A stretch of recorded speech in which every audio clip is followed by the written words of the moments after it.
Greetings, everyone, and welcome to the 234th edition of Cinema Effect. I'm Zach, and I'm joined by my fellow Hans Zimmer appreciator, Jaden. Yo.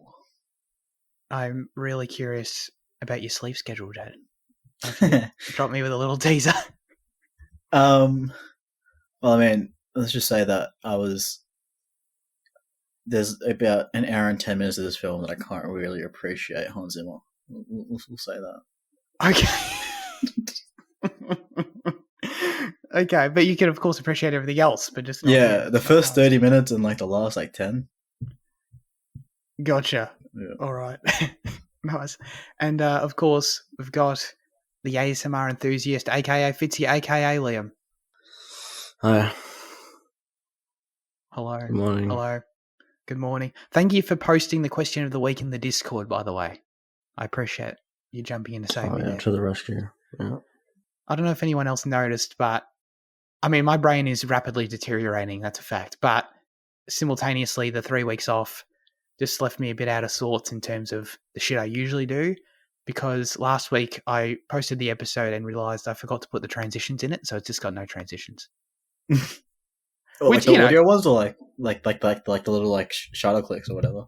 Both, everything. There's no transitions. I just go to the next. There's just a cut, and it goes to the next segment. Which, that would say. I mean, it's not that big of a deal. It's pretty deep in it. No one really cares. But I noticed. I was like, oh well, I'm not. There's no chance I'm re-uploading that shit. So there it is. Mm. We'll see what mistakes I continue to make this week. I'd like to think I'm sort of, I'm in the space now. I'm back in the mental space, but I don't know. We'll see. Probably not. All right. Ladies and gentlemen, this is Cinema Effect, the podcast where we review and talk about a different movie every single Monday. You can find us on YouTube, Spotify, anywhere you get your podcasts. I feel like I haven't asked this in a while, but leave a review on Spotify. Help us out. Follow the Instagram page, do all that good stuff. Although I must admit, our views these days are just mammoth on YouTube compared to audio stuff. The YouTube stuff's going up, the audio stuff staying pretty the same, staying pretty stagnant. So I don't know, maybe it's not worth leaving it. No, I shouldn't say it. Leave a review on Spotify to help it out. But I don't know, just enjoy the show, whatever. This week, the movie we're reviewing is Mission Impossible 2, which opened in Australia on June 1st, 2000. It was directed by John Woo. It is an action spy film, and the synopsis says, IMF agent Ethan Hunt is sent to Sydney to find and destroy a genetically modified disease called Chimera. The whole time I was just kind of thinking, man, imagine if COVID was named Chimera. Be a cooler name, Pretty sick. Pretty cool name for, it's like the one cool thing that the screenwriter contributed to this movie. All right. Oh, Jaden. There's jumping the gun. jousting in this thing, mate. That was more John Woo than the screenwriter. Jaden, what do you think of Mission Impossible 2, and how much of it did you watch? Yeah, I think I saw 40 minutes in total. I think I fell asleep just after he had his chat with Anthony Hopkins. Like I didn't even get to Tom Cruise in Australia, I think. Wow. I think it's about half an hour in. I think as Thandie Newton's walking up to her old boyfriend, that's about where I'm zonking. Yeah. And then I woke up literally as Tom Cruise is mid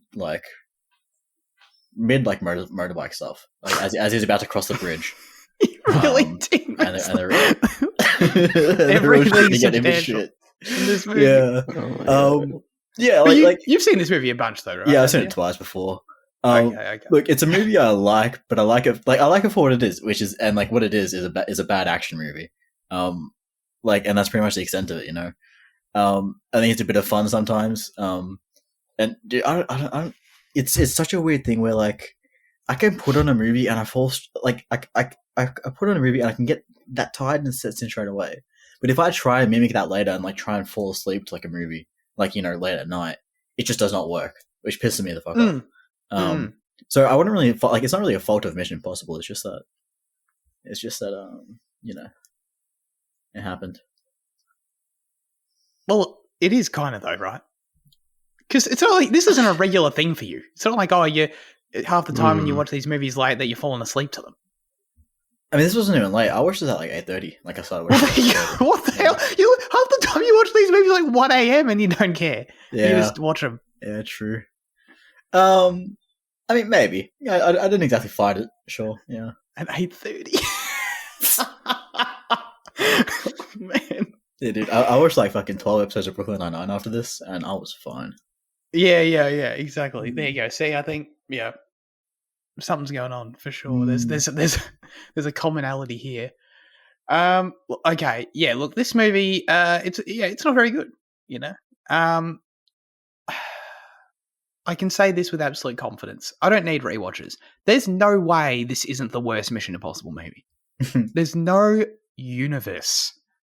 With that being said, Jake rates heaps actually liked it more than the first one somehow, which blew my mind. But it's weird because I was like the whole time I was like dreading him watching it because it's like, oh, we might lose him here.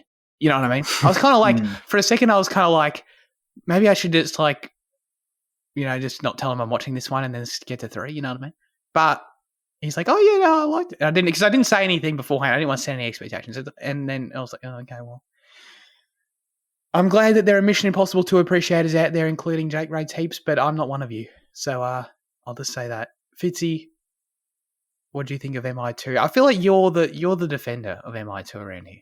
Historically, yes. But that was kind of before I rewatched it like last year. I was kind of like, okay, maybe it's not all it's cracked up to be, but yeah, I think it's fun. I think I pretty much agree with Jaden. It's just like I enjoy it for what it is. I enjoyed it for the style. I enjoyed it for the fun. There's for how slick it tries to be, I guess. So yeah, I mean, it definitely is very sleep inducing. There's something about this film, I think, that when I was a kid, and even though I enjoyed it so much, there are parts that are just very like hypnotic and not in the usual good way that cinema can be hypnotic, but just actually hypnotic as in it puts you to sleep. But I think it's still a pretty good time. There's just like nothing exceptional about it, and I think I'm realizing now that there is something exceptional about like pretty much all the other Mission Impossible films. But yeah, it's still decent. See, I don't even really think there's anything. There's nothing exceptional about it, no doubt. I don't think there's really anything good about it. You know what I mean? Like, you brought up the style. I can see the style. I mean, maybe it's just not for me. I don't know. The style. I mean, Limp Bizkit did the song for one is a pretty exceptional thing. I will say that. When was that? Their song. They did the song. Where was the song? It was at the end of the credits. I sat through more of the credits than I did for the rest of the other film. Because I was looking for Limp Bizkit. Well, Fred Durst. Dude, I was actually on a Limp Bizkit. I was well and truly clicked off that movie by the time that the goddamn. You missed the best part then. It starts with the Mission Impossible theme, and then like it transfers, it becomes like a new metal song. Oh, would I actually like this song? Yeah. Oh, God, I could have bumped up a point if I really liked this song. Maybe. Shit. Okay. Yeah. Sorry. Yeah. I don't know. Sorry. What I think you were going to say something, Fitzy, about like something you appreciate about it, or something, or like you like better than me. Well, I think I just noticed the more kind of campy, like fun parts of this film more this time. Like the villain, I think Ambrose is a pretty good villain. He's kind of got like a shadow thing going on, where he's like, he's like Sean Bean's character in fucking GoldenEye or whatever it is, like 006. I feel like they're very intentional in how they like, they dress both Ethan and him similarly, and they've got the same like love interest, so they could have done something there. But as it is, it's just kind of a fun. I think he's a fun villain. He's got the accent and stuff, and that's what they were trying to do, though. Like, from the start, like that's the reason why Ambrose, we first made him as Ethan, and then we're told that he's shadowed him before multiple times. Like we're literally told he's like a shadow of him. Wait, you're agreeing with me? Why are you acting like you're Oh disagreeing no, with no, me? because you're saying it could have been something fun to like play with like more. But, Oh like, no! They did the play film- with it. Yeah, they did Yeah. play with it. I'm just saying they could have made it like interesting. Yeah, Yeah. like they could have it could have been like how it was in like GoldenEye or whatever, where it was actually like a cool thing. Okay. Because like it felt like they didn't really have any connection. You know, I mean, Sean Ambrose is kind of like a blunt, forced version of Ethan, I guess. But it felt like, you know, there was nothing like thematic or emotional or just anything kind of there except the kind of fun element to it. But I appreciate that for what it is, kind of the way you seem to, Jaden, how it's just like on the surface it's cool enough. But like I feel like there are other camp things just with the cast of villains and the cast in general. I mean, Billy Bean, you know, the Aussie shit as well. Dude, come on with this guy. This guy, Billy. Oh my god, don't get me started. Okay, hang on. But before we get too ahead of ourselves here, I mean, I'm not. Yeah, you're totally right. Like they did do the shadow thing with Ambrose.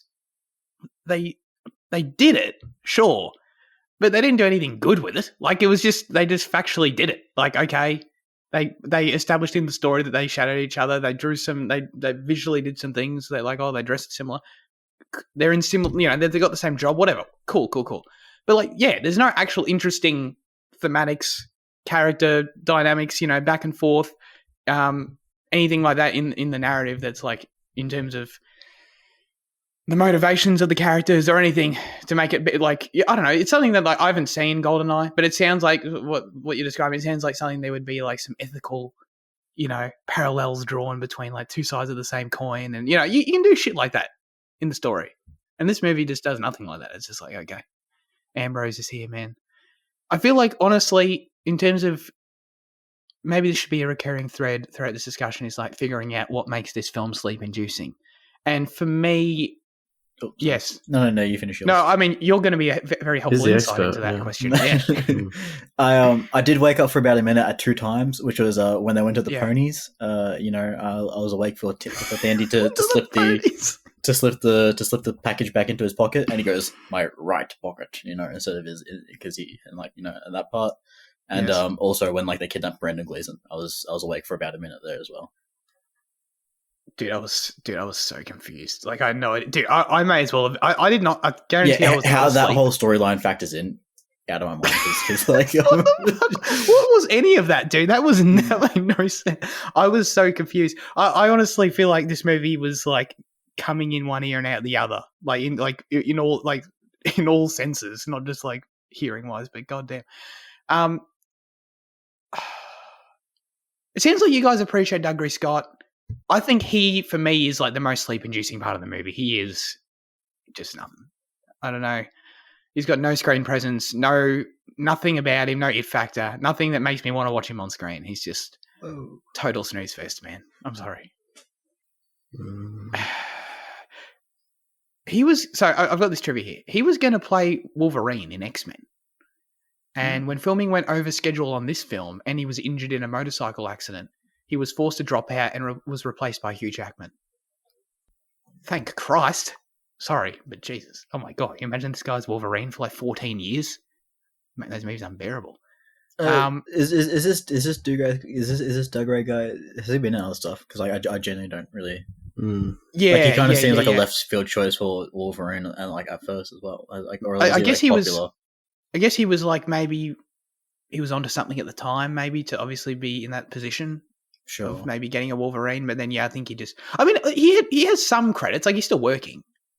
I think he was in a couple like TV shows I recognized, but like, so he's not doing nothing. But like, yeah, like I think I think him taking Mission Impossible 2 sounds like it was one of those sliding doors moments for his career, where I don't think he took the right door. You know what I'm saying? I think he would have much rather be in X-Men. But I don't know. I don't know. Jaden, do you like this guy? Did he put you to sleep? I genuinely didn't see enough of him. Like, I didn't see like any. Oh, yeah, because I basically wrote his introduced. Because like, I saw his intro scene, obviously, on the plane. Yeah, that's right. Where he's Ethan for most of the time anyway. And then the rest of it was all just kind of action stuff on the motorbikes, and then like some hand-to-hand Yeah, stuff. that's right. So yeah, it's hard for me to say. Yeah, no, that's fair. But please keep reminding us every time that you like just didn't see a scene when we start talking about it. Okay. Fitzy, yeah, I don't know. So is he... I don't see much camp with him, though. Like, I don't see the camp appeal with this guy, either. Like, I would be down if I saw that. I think it's just the accent, and, like, he gets quite emotional at times, you know? Like in that scene where he finds out about the betrayal, with Thandie and stuff. But like, okay, I was like the South African goon as well, and like when he and like each team has their own guy with like an accent, you know, a strong accent. Yeah. So there's a bit of camp going on, I think. Well, they made Richard Roxburgh. Is that how you say his name? I don't know. I think I don't know why they made him South African. Like, he's Australian. Like, why not just have? And it's in Australia, so it's like. Well, you know why? It's because they didn't want to take away from Billy. They didn't want to like have two Aussie guys on either side. Yeah, like but that would make it like the shadow thing would work even better there. Then you have like the team as like a shadow as well. You know, you need the Aussie Richard guy on each team. Yeah. You need Richard walking around saying "mate" as many times as Billy did, which I don't know if is possible, but you can give it a crack because he's Australian.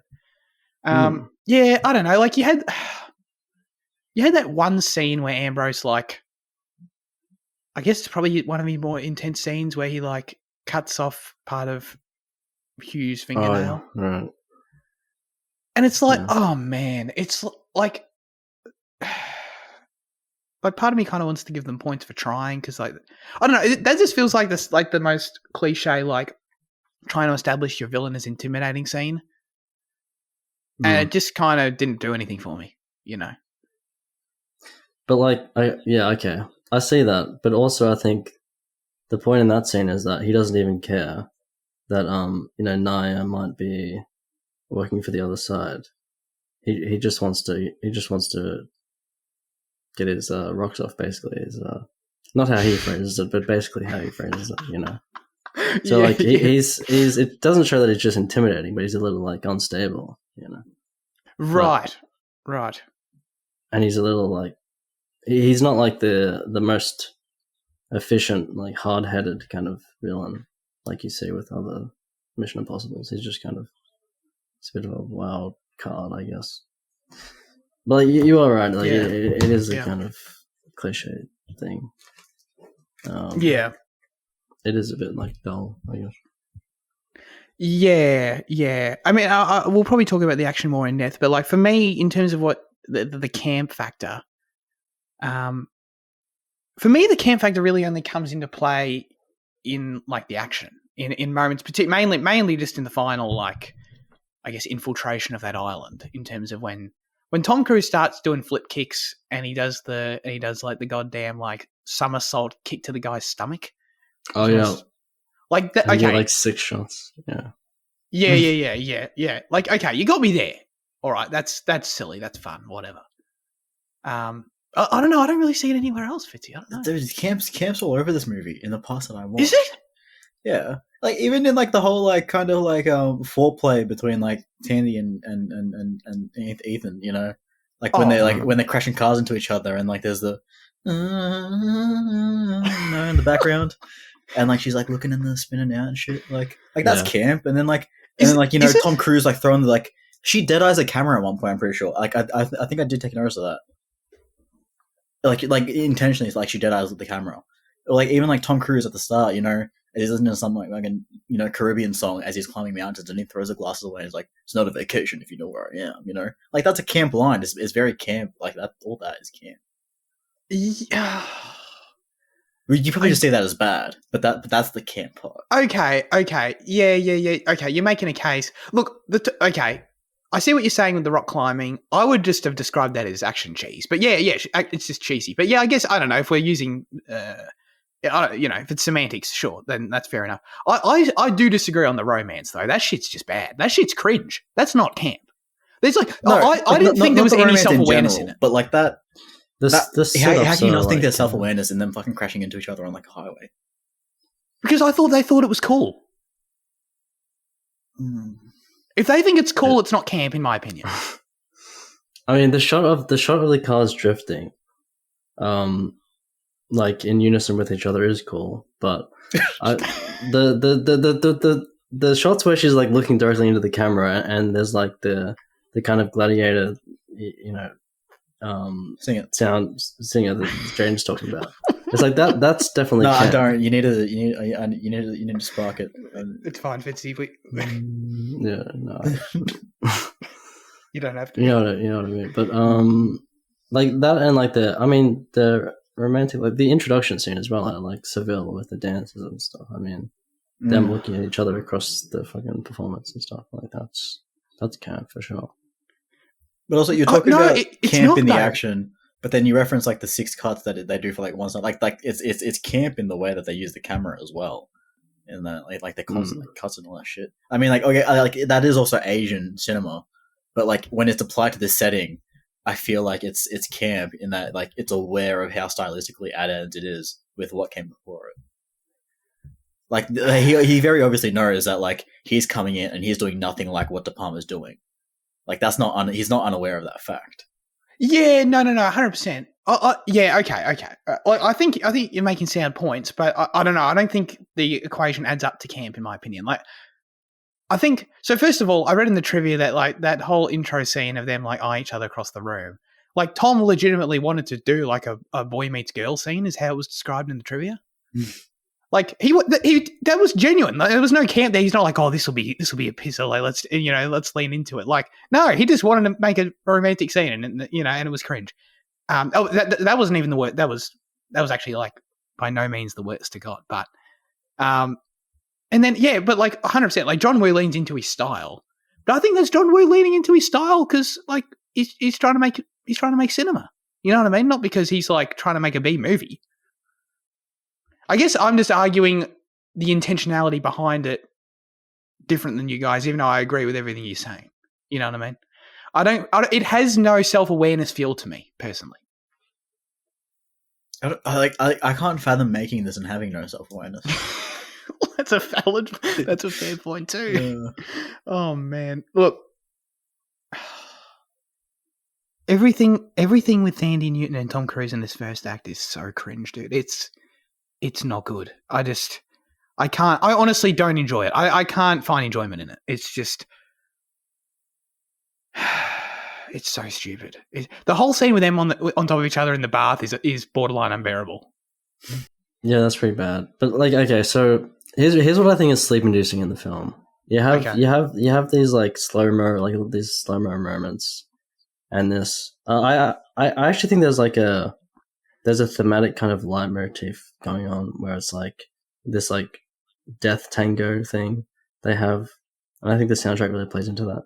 But anyway, you have these like more, let's call it like camp, more stylistic moments, but then I think there are scenes that are just like really still and aren't really shot in a very interesting way. Like I think everything with that like robbery scene, and then the conversations they have one-on-one, like with Anthony Hopkins and him, and with him and Thandie when he's like trying to like convince her to be part of the team or whatever.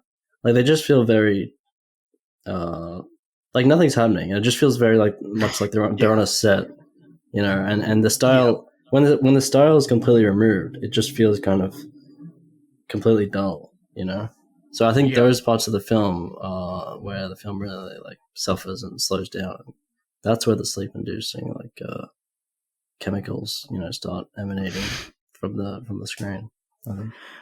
You raise a great point. I wholeheartedly agree. Actually, those scenes. Well, okay, yeah, they're bad on multiple levels for sure. Because you're right. There's nothing happening.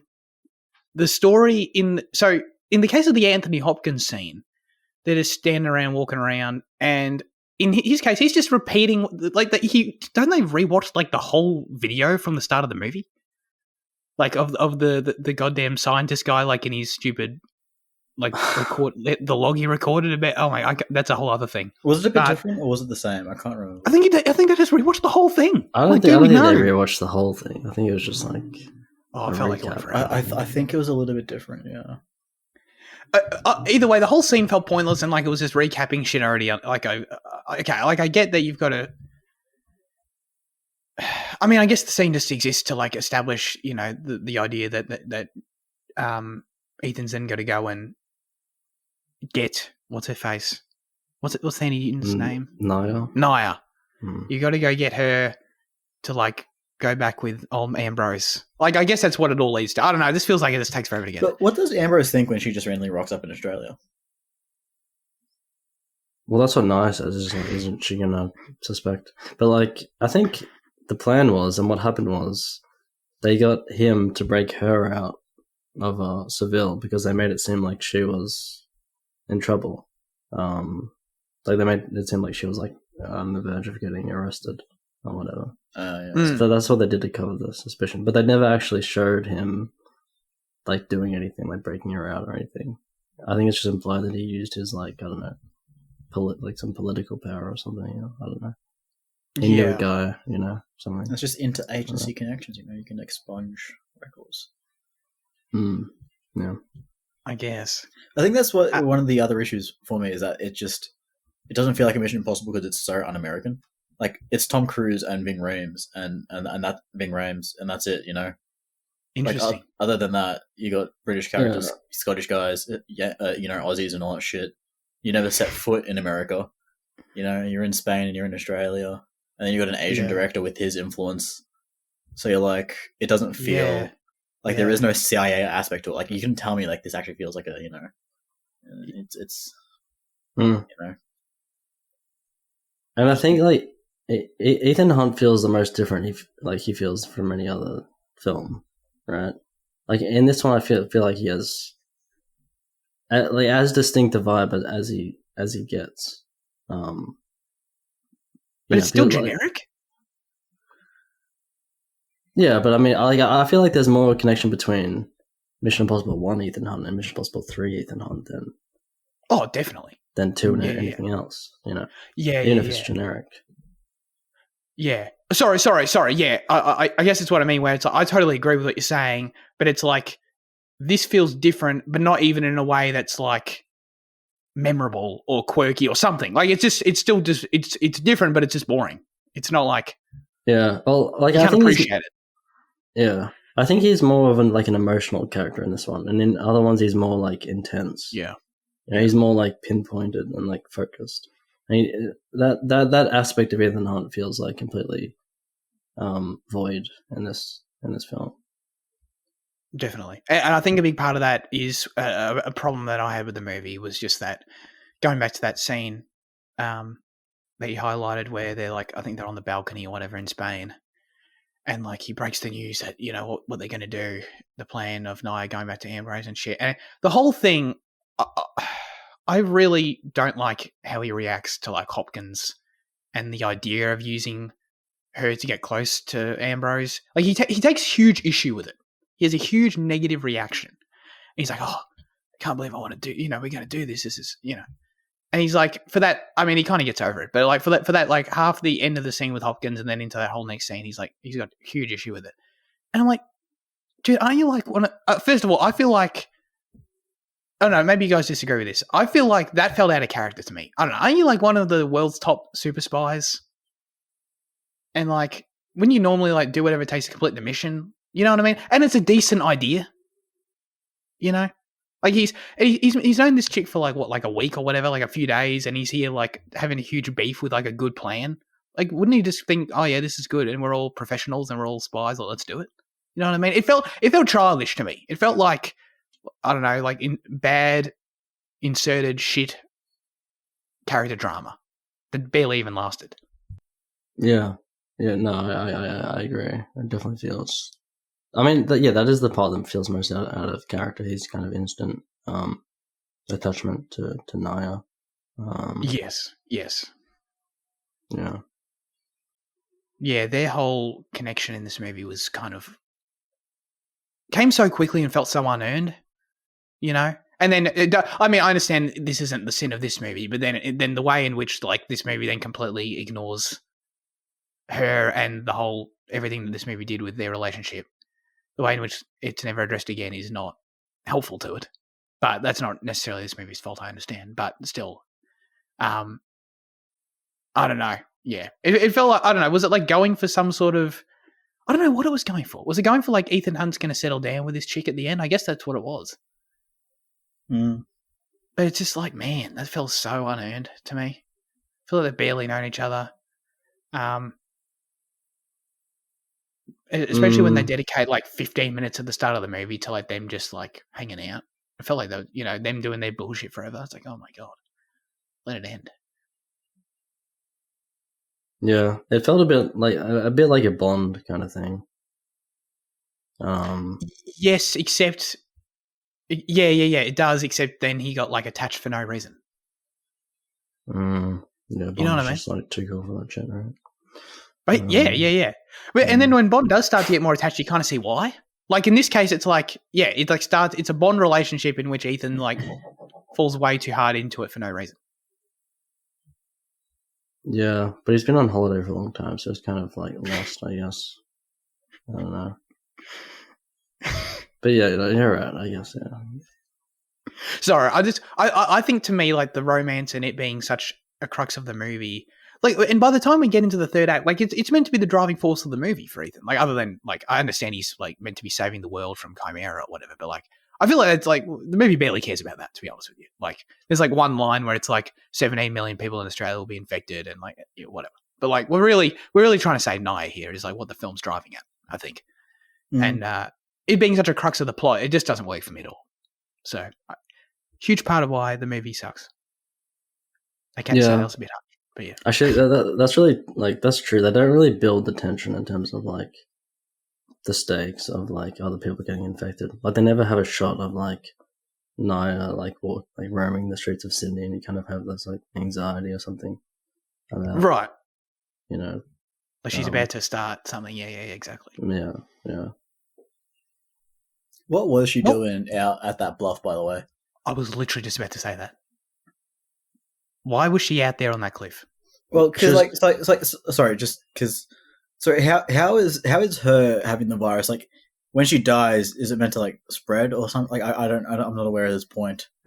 Like, how's it meant to spread once she dies from it? Well, if she was in a populated area, and she was bleeding or something, Yeah, I think that was the. Yeah, well, she was gonna go to the cliff and kill herself. So that but then she like contaminates the water like around it. Like, it's dumb. Would that contaminate the water? I don't know. Like that little bit of wouldn't it be like spread out or whatever? Like I don't know. It's like the whole ocean. I mean, it's like the deadliest of viruses ever. It's like you can piss in the ocean, Jaden. I mean, like, you can piss in the ocean, but you can't fucking bleed toxic, super virus everywhere, But people do that. When you die, you piss and shit your pants, and, and, like, maybe because it's Chimera, maybe you bleed a little bit as well. So, like, I feel like going, like, it seems like she's going to throw herself off the cliff, like, being, like, the dumbest thing she can do. But, like, don't viruses get put in the ocean all the time, and it's, like... Do they? It doesn't infect everybody. If they have, like, that has to have happened, right? Like, isn't that just like an inevitability, like, statistically, that viruses, like deadly viruses, have been put into the ocean? Yeah, probably. I mean, that wasn't. I was going to bring this up, but this wasn't necessarily the focus I was going to take on it, although it raises interesting questions. I was just going to say, how was Naya allowed to roam free there? Like, isn't she vital to Ambrose's plan? Like, did I miss something? Yeah. He doesn't really keep her under. But that's what I'm saying. Like, is like the plan to just let her die and like the virus goes airborne when she dies and like that? Yeah, well, she was supposed to be in a populated area, but I don't know. He just let her roam, I guess. Yeah, why did he let her roam? And then even if he doesn't care because she's just going to die anyway and then spread it, supposedly, then like, why does she go out to like a random spot in the wilderness? Like the whole plot point is that like Ethan Hunt's okay. Let's go with that for a second. Ethan Hunt's trying to save her life to therefore save humanity so she doesn't die and spread it. Right? I don't even know if that's 100% true, but let's go with that. Why does she go out to the middle of nowhere where Ethan Hunt has to go and like find her? You know what I mean? Like, shouldn't she just be like somewhere convenient so she can be saved quickly? Well, she doesn't really know what's going on with Ethan. I don't think. Like, she's just focused on her own thing. You know, like she's not worried about being found. She's worried about getting away from everyone, so she doesn't. So is she? So okay. So then I guess this goes against what Jaden's saying, but she must believe that if she can jump off the cliff and save everyone, and you know, right? Yeah. I think she thinks that she needs to die, but like I just think that she's going to die in the wrong way. Okay, all right. See, okay, and then this just goes back to the whole romance thing. I won't go over it again, but it's just like, okay, so then basically humanity's fine because she can just jump off the cliff and humanity's fine, and I don't give a shit. You know what I'm saying? So therefore, the whole emotional investment from my side needs to be, I want her to survive so she can be with Ethan. That's like the only thing that's like, they're the only stakes now. And therefore, I don't give a fuck. It's heartless. Sorry. Anyway, yeah, all that shit was weird. Dude, all the shit with the medical plot in this movie was just like, I feel like this movie was like trying, to be honest, like I might have just been like, I was zoning out for sure. Like I probably somehow like saw barely more than the movie than Jaden. But regardless, so like I might have been missing stuff, but regardless, I feel like the whole medical plot like was so convoluted to a point where like it didn't even matter. Like who cares? Like, dude, I don't know why Brendan Gleeson was in this movie. What did he serve for anything? Isn't the whole idea is that, okay, there's Chimera, it's a dangerous virus, there's a cure. We need to stop it. We need to stop the virus. Isn't that all it is? So then what's up with this whole Brendan Gleeson shit? Well, I think Brendan Gleeson started it, didn't he? But he didn't want a lab or something like that, wasn't he? Yeah, he was the guy's the Russian, I don't know, was he Russian? The scientist guy's boss. And there was that whole scene where I think he admitted like the whole plot.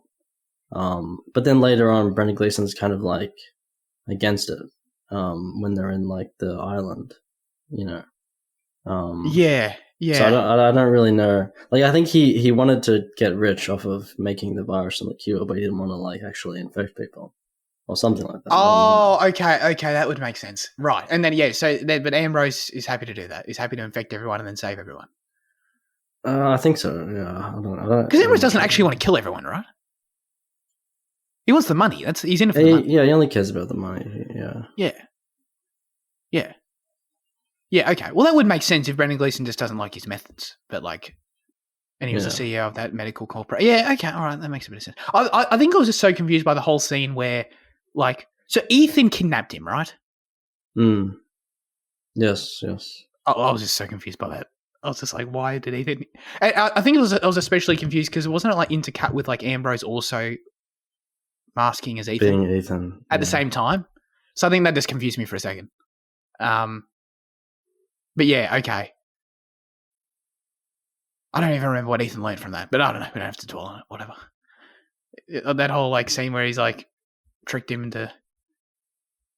Yeah, I don't know if he learned. I don't know. I think he just confirmed the whole plot. I don't know. Yeah. I wasn't sure. I'm not sure what he gained from that. But, yeah. No, neither. So, like, does the film just explain everything twice? Like once for the audience and then once for Ethan, and like that's just what makes it boring. Is that what you're saying? Is that what you're saying with that scene as well? Yeah, and it still manages to confuse me. Yeah, but like it seems like the film does it multiple times. Like again, like with the video at the start for us, and then Ethan rewatches the video, and then I feel like we need to keep on doing it for like Naya and like the backstory there with Ambrose as well, don't we? Yeah, that's true. So is that why it's boring? Just because we're told everything twice? Do you reckon they did test screenings and they were like, the audience was like, sorry, we don't really understand like this and this. And they're like, okay, so we need to, let's restructure this and put it in twice so they really get it. And but the scenes are so boring that everyone still doesn't get it because they just can't pay attention. Oh, man. Look, that whole scene with the Russian, like the main Russian scientist guy, when he starts the movie, like, what is it? He starts the movie with, like, the dialogue. Every Yeah. search for a hero. But that's camp, man. Like you can't deny that. Yeah, that's fair. That's fair, dude. But that it's so bad. It's so corny. Well, when he starts the movie with every search for a hero needs a villain. Yeah. It's I like, laughed. oh, I God. laughed so hard when I realized that was coming. That's a great scene, man. That's the green in that scene is cinematic. It pops. It's cinema. Yeah. Sure, I guess. Oh man, it's such corny writing, dude. It's just like, oh my God. And then I guess maybe that's what made me. That's what got me when they started replaying that video. It's like, oh, he has to say that line again. Oh, anyway, yeah. I immediately take your plot less seriously if you do that. But I can't really argue that's not camp. I guess that's fair. I guess one of the main crimes of this movie for me is its cast. In that, you're telling me you've got Brendan Gleeson in a Mission Impossible movie. You're telling me you got Anthony Hopkins in a Mission Impossible movie, and you waste them like this. You know what I mean? Like, can you imagine the potential of what I just said? Mm. Yeah. And it's such a waste. I don't know. I mean, to be fair, like, characters do, like, I don't know. I don't think they're going to come back. I'm not saying that. But, like, I guess the potential existed at the time for them to come back and do interesting stuff because past characters have come back and done interesting stuff in this franchise before. Never happened for these guys, unfortunately. But that's why I just wish they had a better movie to play with, because I feel like they belong in Mission Impossible, but not like this. It's just a shame. I think Brendan Gleeson could definitely play a villain. I don't know Hopkins. I don't know if he belongs in Mission Impossible. It's too British. I mean, he was fine in the role, like the position he was in as like that guy. I don't like him as like a CIA handler because he's just British, man. Like, what are you doing? Oh, yeah. No, that's fair. That's fair. Like, I know the CIA surely has international agents. IMF is American, right? Yeah. Yeah. Even though they've got Benji on the team or whatever. I mean, Benji works in America, yeah. And Rebecca? Oh, but she's like... She's MI5. That's right. Yeah. Yeah, that's right. Like, I don't doubt that they have international operators. I just don't like how much they're in this film and how like, I never thought I would complain about something not being American enough, but like I do not feel like it's American enough. No. Honestly, I think you're right about that. I hadn't thought of that, but I think you're right. This movie does feel it is for me a small factor that I hadn't even considered unconsciously of like why this movie feels different, and it's definitely a factor of why it doesn't feel as Mission Impossible as everyone else because it is one thing that makes it different. This movie had other casting ripple effects, let's say. Because outside of just old mate Duggery going to be Wolverine, the part of Mission Commander Swanbeck was originally offered to Sir Ian McKellen. He was not able to accept that role due to a prior theatre engagement, so the part went to Anthony Hopkins. McKellen's agent was stunned when he turned down a small supporting role, but had he accepted it, the costly overruns would have prevented him from playing Gandalf in The Lord of the Rings and Magneto in X-Men. Same with as Douglas Scott. Basically, anyone in this movie chose this movie over the other huge things going on at the time, being X-Men and Lord of the Rings. So, in case of Ian McKellen, Lord of the Rings. Don't know what he would have done, but absolutely. He'd fit in Lord of the Rings. Yeah, he'd fit in very well. Yeah, absolutely. But like, dude, in the case of Ian McKellen, can you imagine Ian McKellen not getting his two most iconic roles because of this shit? And he was in like 2 scenes. See, in economics, they call that opportunity cost. And second order consequences. That's right. But thank it paid off. Thank God we didn't go down that other parallel universe. Dude, could you imagine what Tom Cruise could have been doing if he wasn't doing this? Jeez. He could have just, I don't know, done anything else. Actually, he was in some great stuff either side of this. Wasn't he in Magnolia and Vanilla Sky either side of this movie? Yes. Like, I mean... He needed to get his action fix in, I guess. But like, I don't know. But without this movie, do you ever get JJ for 3? I don't know. Yeah. This is JJ's first big thing. It predates Star Trek, doesn't it? Star Trek's 2009, I think, isn't it? Yeah. Well, I think didn't he create Lost? Oh, yeah. Oh, really? Yeah. But I think it was his like his biggest feature thing. Yeah. For sure. I think so. Oh, sorry, we're doing that one in a month. We're still talking about Mission Impossible 2 here, Jay. Oh I man, just think it's interesting that like had JJ not come on, yes, I think the franchise possibly could have continued with the similar effect of like going from director to director, like with huge stylistic shifts, like going from De Palma to John Woo, and then to I don't know whatever the fuck else is next. The next like I don't know, maybe Doug Liman comes in for number 3, but because JJ Doug comes would be in, one. yeah, because JJ comes in, like it becomes this like more uniform and like structured story throughout. Yes, So I think that's why. Like I don't know if that was the intent though. Like when making this film, I feel like the thought was that we're just going to pass it on to the next director after this, and they're going to make it in their own perception, maybe. Yes. So I think this film feels even more isolated because of the unification that came afterwards. You know. Yes. No, you're 100% right, and I think the unification that came after it was caused by this movie because I read in the trivia that like John Woo was was hesitant to do the movie because he didn't think he could pull off Brian De Palma's style. But then Tom convinced him to do it because he's like, we don't want Brian De Palma's style, we want a different style of every film. So at the time, that's what they were thinking. Yeah. Right. Okay. But I think that changed after this movie didn't work because then I've got this trivia here. Each director in the franchise has been asked to return to do the sequel to their movie, all except for John Woo. Which sounds really mean, but I do genuinely think like the change we're talking about for it to become, I mean, Ghost Protocol kicks off even like even another different era of its own. But yeah, definitely starting with 3, I think this movie really caused all that. And also caused like the longest gap in the franchise's history as well. I think that's all related, which really sounds really terrible for John Woo. But so sorry, John, but I think that's what happened. The famous rock climbing sequence was filmed at Dead Horse Point in Utah. Tom Cruise was on cables, which were then digitally removed. There was a stunt. Oh wait, I don't need to reel this. There was a stunt double. And director John Woo was so scared each time, but Tom insisted on doing it. Wait, so what did the stunt double do? The stunt double, he did the overhang stunt. I guess that's the part where he sort of did the weird, like, little flip thing. I don't know. Anyway, whatever. He did it, but he was on cables. Are we a yay or a nay on this sequence?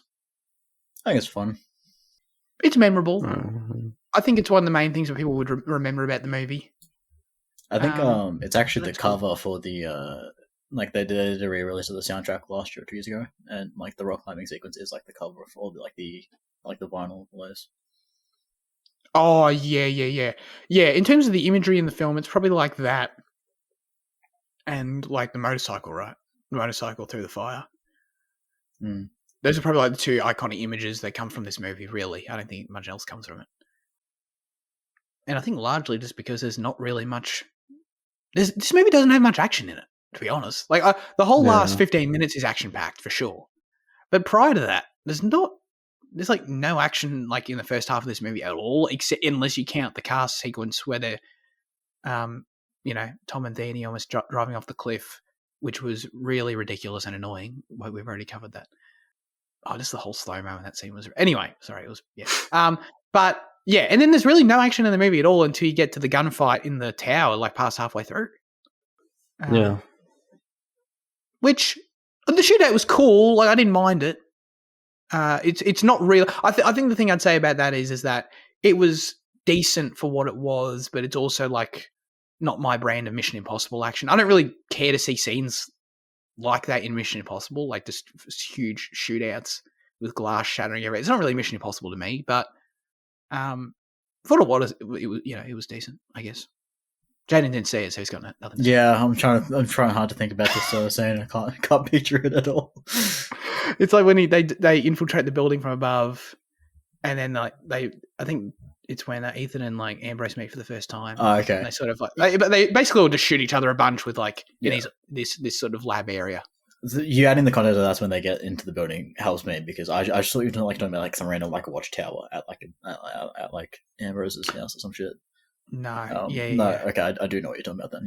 Yeah, they shoot a lot of glass breaks. Cruise jumps out of the building, and then that's kind of where you get again until the final act, which has a fair bit going on in itself. I guess in terms of John Woo's style, like I sort of joked about it earlier with like the flips and the kicks and shit, but like is that basically his shtick? That's his thing, right? Like he has the sort of the martial arts element to it, No, you'll have to ask the me over for the that top one. gunplay. Yeah, I don't I'm just know. trying to pick it apart from Yeah. other films, like from other films in the franchise, I guess. I'd say it definitely is like John Woo, like because like we don't see it again, but like if that's like his motif throughout films, or whether his other ones are a bit more, I don't know, oriented towards one thing or the other. I couldn't tell you. Yeah. No, I think that's true. And yeah, like I appreciate like that's the part of the movie that like I could just sort of sit back and just, you know, popcorn, turn off your brain shit. That was like, you know, fine. None of that insulted me. I'll put it that way. So yeah, I don't know. I appreciate it's kind of adds something different and is iconic in its own right, but I don't know. It never really elevates beyond action schlock, I guess, to me. Yeah, I guess I agree. It is odd how little action there is in the film. Yeah, and when you mentioned earlier, Fitzy, like how each film feels like there's something exceptional about it. I mean, there's often very good things about all the movies, but like often it's like the big set piece or whatever. Or there's a couple, and this one sort of doesn't have any set. You know, it doesn't really have anything like that. It's just sort of got John Woo action. It's like, okay, well, if you like that, that's cool. And the whole like cable thing is kind of just semi like a copy of you know, the first one in Langley, I guess. Yes, but just like on a bigger, you know, scale. Yeah, exactly. That's what they were doing there for sure. I don't think Jaden saw any of this movie. Like, I don't know if Jaden, like, despite how much the Sydney Harbour Bridge was in this movie, I don't think Jaden saw it once. Dude, it was in the movie a lot. They wanted to remind you of it a fair bit. But how well did you feel they utilised Australia, Sydney? What was like? What were your impressions of it being an Australian film, sort of? Yeah. Well, yeah. I mean, yeah, it was very like stereotypical, I guess. Do they film the Desperate Housewives show like around Sydney, like the Harbour Bay area? Because I swear that the house that Ambrose is at feels like that kind of house. You know what I mean? Like one of those rich houses around Sydney. Do you mean Real Housewives or Desperate Housewives? Probably the first one you said. Yeah, Real Housewives. Sorry, I'm not. Is there a Real Housewives of Sydney? I know there's a Real Housewives of Melbourne. There's a real. I think there is like it's. I think there's like I don't know. There's like one season. It's new. It's a new one. So I'm glad that Fitzy's up on his knowledge of the new series, Real Housewives of Sydney. Yeah, but no, like it is kind of funny. Like Australia is just like either Sydney Opera House or like the desert where you know, where their team was. So yeah, it wasn't. I mean, that's literally it. Like you had sort of like the Sydney Bay area, like that Housewives area you're talking about. They did that justice. That kind of has like a Miami feel to me, like in the film. Miami-esque kind of, just with the sort of I don't know, maybe just the boats and the docks and that kind of thing, and the weather. And then it's like, oh yeah, they've got a course meet in like this most random outback location. Like that looks like. I don't know. Did people watching this movie think like, oh yeah, that's just like an hour out of Sydney? Like it looked like it's like in the middle of the country, and they had to fly back and forth every time. Yeah, it's the same thing that generic outback thing. Forza Horizon 3 did. You know, it's like you drive 20 minutes and you're out of the city and you're in the country. You condense the map exactly. Yeah. But like in that sequence, I swear Tom Cruise I swear Ethan in like the ad for this movie says like, "G'day, mate. Welcome to Australia," or something like that. So I was waiting. I was waiting for that. I wish it didn't come. So I was a bit disappointed by that. But at least we got the kangaroos and Billy Bean being Australian. You know, that was. Yeah, that was probably like for the Australian TV spots only that he did that. I wish I'd seen it though, because that sounds funny. But did they ever explain why Billy's here? I feel like he was just there. I mean, he's allowed to pick two for his team, and I guess he was the other one. All right. But my thing is, do you reckon he, in terms of the amount he says "mate" in this movie, which is an exceptional amount, do you think that like the script actually had him saying it more, and he was like, "This is over the top, I need to cut it back," or do you think he was improvising them all, adding them all? I didn't see any scenes with him, so I can't really say. No, I think he was cutting back. Honestly, I think they wanted to push it as hard as they could. Yeah, I think this script. I agree with you. I think this script had made in a shit ton, and he was like, "That's overboard." But then, his result was still overboard. But it was like, if you'd ask him, it was like, "Dude, that was way better than it was." Trust me. Yeah. So, I agree with that. Oh man, a bit of my own personal trivia here.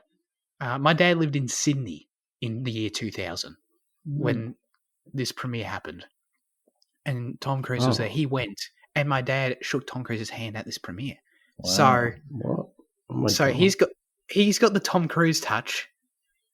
Therefore, I've got the Tom. I've touched you guys. Yeah. You guys have got the Tom Cruise touch.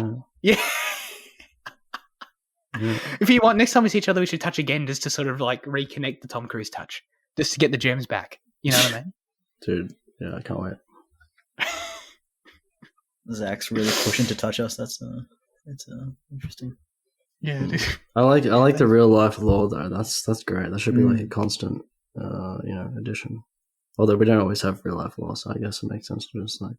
I think that's like the only real life lore that like I can have. Yeah. I don't know if there's any. I think that's it. I think the fact we've finally done this movie means I could use my real life lore, and then that's it. That's all I got. I actually put a lot of trivia for this movie. Some of it was pretty decent. Let me. What have I done already? Oh yeah. Tom Cruise lied to the movie's insurance agents, saying that he would be letting the stunt crew handle all of the major action set pieces, when in reality he did 95% of his own stunts. I see. That's the thing. That's the one and only time he could lie to them, because now they just know. Like, you're Tom Cruise. We know your shtick, mate. You can't trick us again. Director John Woo's first cut of this movie clocked in at 3.5 hours.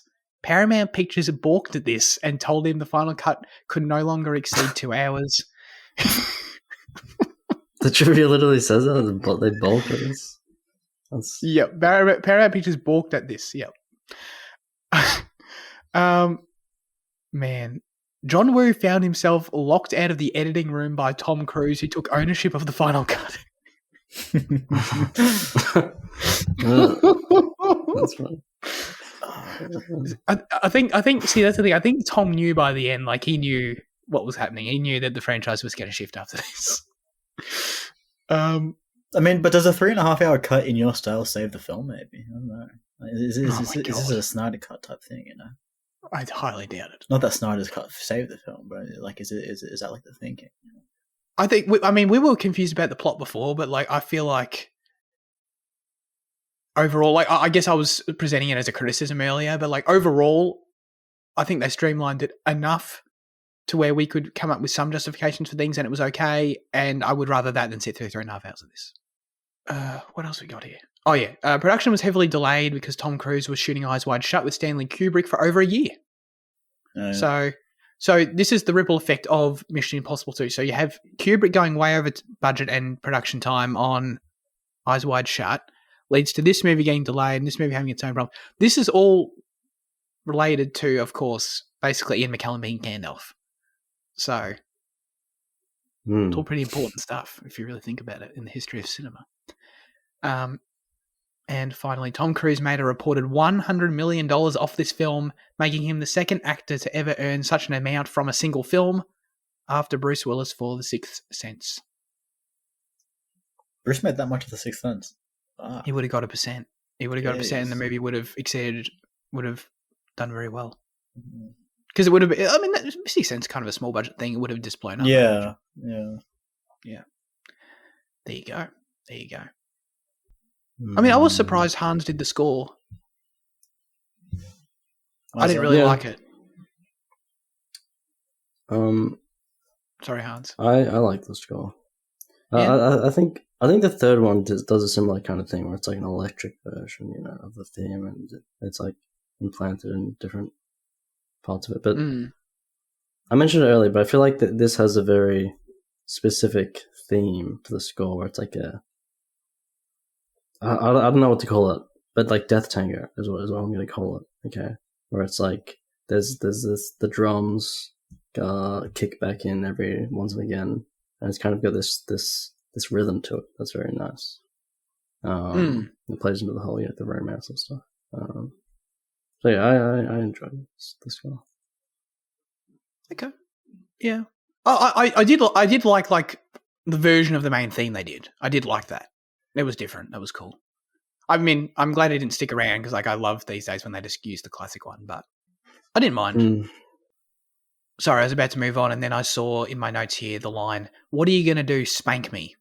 And I realised maybe you guys are onto something with the camp. I think you might have a point. Who said that line? Tom Cruise did. Okay. to old mate Naya. No, Naya said the line. Did she? Yeah. But to him? Yeah, because he was like, don't turn around, and then she turned around. And then he was like, you turned around. Right. And then she said, what are you going to do? Yeah. Oh, yeah. Yeah. I was full expecting, like, Hunt to say it to Ambrose or the other way around. No. Oh, my God. Can you imagine? That'd be so good. If Ambrose said it... that'd be camp. I mean, this is just kind of bad romance stuff, you know? Oh, see, now you're switching sides. Jesus Christ, I can't keep up. Oh, my God. All right. Andy wrote in his review for Mission Impossible 2, and he said, my taste for over-the-top action cinema has been brought back throughout these couple of years, as I remember not liking this one as much when I first watched it back in 2021. I think what improved this time was the self-awareness to how cheesy the overall plot already sounded, since it aided the aesthetic Wu provides, which was mostly effective for Face Off, as Dr. Luke might know. As rigid and sloppy the writing, dialogue, and characterization feels, John Woo's action directing is very exciting to watch, amongst the film's general flaws. From what I could tell, Woo's creative freedom seems restricted. Oh, I think the Tom Cruise trivia proved that. As has most of his Hollywood productions, but his stylistic identity has always been present. Mainly the chorus of doves, dramatic slow-mo editing technique, and the leading man looking handsome with double guns. The frenetic energy of his action sequence mostly shines in the second half, but the rest feels admittedly confusing to the extent where it doesn't hit the same as Woo's true masterworks. John Woo wasn't the right guy to take over this second entry, but despite it being the weakest of the Mission Impossible franchise for me, to call it a good film, it is definitely the coolest one of all because it's pure fun. And it contains the most satisfying face peel of the series, substituting Tom Cruise in for Chow Yun-Fat, is that his name? As Woo's leading man was something. Wait, what? I'm so confused. I don't know. Sorry. Wait, hang on. I think I botched this. I don't know. Woo's substituting Tom Cruise in for Chow Yun-Fat as Woo's leading man was something I looked forward to, and while it roughly held back Cruise's further investment into the series until 2006, he definitely looked like he was getting behind John Woo's extravagant action filmmaking without taking anything seriously. Mission Impossible 2 was not the John Woo film I wanted everyone to be introduced to, but there's sneak peeks of what to expect from his classics that expresses its violent opera more personally. John Woo was well known in Hong Kong cinema for male bonding characters, and it was well presented thoroughly in the context of Mission Impossible 2, whether it be between Sean Ambrose and Hugh, Scottish and South African respectively for some reason, or Liam and his friends simply reenacting the most handsome action scenes to grace the Mission Impossible franchise. That's a reference to the kick of the gun on the beach. That's cool, yeah. 6 out of 10. Thank you for reading my first Cinema Effect audience review of 2025. Thank you, Andy, for writing in. I read it reluctantly, but that's okay. We did it. We got through it. What was I'm still trying to figure out what was the most satisfying face peel of the series? Like the opening one, maybe? Probably the island one, where it's like the guy who's like, has tape over his mouth. Oh. Because it's like a dramatic build-up. Yeah, the switcheroo. Like, Ethan Hunt's dead, but he's not. Yeah. No one fell for that, but yeah. Crazy.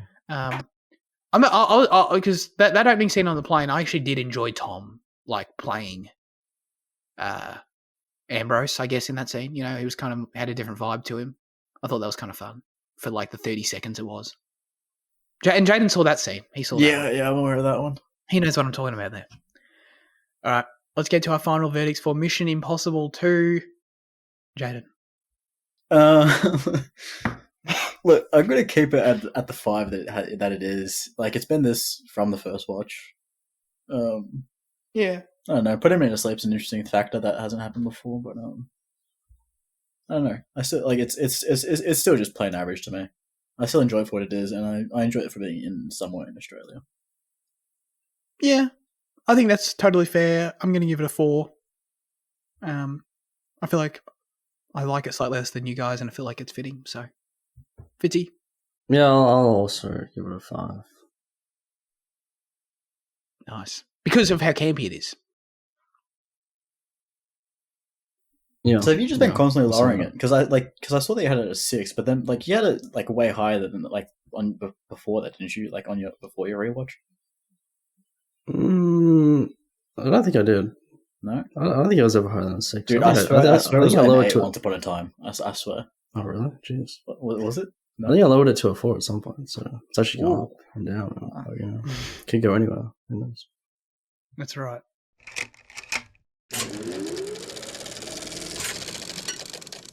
Let's get into news chat. One of the staples of news chat every year is the Oscar nominations. So let's talk about these. Oh my god, I can't believe we talked about Mission Impossible 2 for that long, but hey. And I didn't even see half the movie. That's right. How do we manage that? All right, as usual, we'll just, have a bit of fun with this, see how long we can be bothered. The Best Picture nominees. So you guys have seen all this? I've seen like bits and pieces of everything. Okay, all right. I will say my first reaction to seeing these Best Picture nominees was like, I feel like I would have seen more of these. I have not seen many of them yet. So Best Picture, we've got Anora, The Brutalist, A Complete Unknown, Conclave, Dune Part 2, Amelia Perez, I'm Still Here. I don't even know what that is. Can you guys help me with that? It's a Brazilian film that's making the rounds. Okay. Nickel Boys, which I know I said last time and Andy put in the Discord. I still don't know what that is. I really don't. Was that not the Jesse Eisenberg one? Or was that something else? No, that's A Real Pain. That's Nickel Boys. Okay, something about college kids or some shit. All right, whatever. Don't know those. Sorry. I'm sure I'll probably watch it now. The Substance and Wicked. They're the big 10 for the year. I feel like I've got a less educated stance than ever. I don't know. I feel like I would have seen more of these, but I really haven't. I need to do some catching up. Have you guys heard anything about? You swore off Wicked. You haven't seen Substance. I'm not saying only just come out. Yeah. I mean, Amelia Perez, I don't even think that's out in Australia either. No, I don't think so. Neither is A Complete Unknown. I think Anora had like a short run. I mean, like I think A Complete Unknown, I think, is out. Is it? Is it? I don't know. In Australia? Like I know it had its rounds in America. I don't know if it's had it. I think it might have come out a week ago or something. Oh, okay. Yeah. Any thoughts? Any ones here that are standing out? I don't know if you guys have like. I don't know if there's been like buzz of like a favorite. I've got no idea. Yeah. I feel like Anora's got a lot of buzz, but I feel like The Brutalist is probably the most. It's got the most Oscar-related kind of buzz. Yeah. It's got the most, Oscar-y feel, I guess. The Brutalist had like a massive hit to its reputation this week, though, because it was revealed that they used AI to enhance Adrian Brody's accent and to also design the buildings at the end. I saw that. Yeah. So, I mean, I'm sure the Academy doesn't give a shit about that. So I don't know if it like hurts like the it's like Oscar chance, but it hurts the audience's perception, and I just don't know how much that's gonna carry through. Yeah, that's right. Yeah. I'd say it's between The Substance and Horror and The Brutalist there. I think the other ones are just like too small, or it's like too long ago. Like Doom Part 2 is probably not good. Yeah, I don't think Dune Part 2 has a chance. The other thing I've seen, like I haven't seen Anora, but like the common opinion I've seen is that Anora doesn't feel like a Best Picture winner. Nah, not really. But like I think like Mikey Madison has got enough buzz that's kind of right. Maybe got a chance. Yeah. It feels like a Conclave Nickel Boys type thing. What do you mean by that? Yeah, I just feel like one of those two. The kind of smaller ones on this list. Wait, you think you think Conclave might win? Yeah.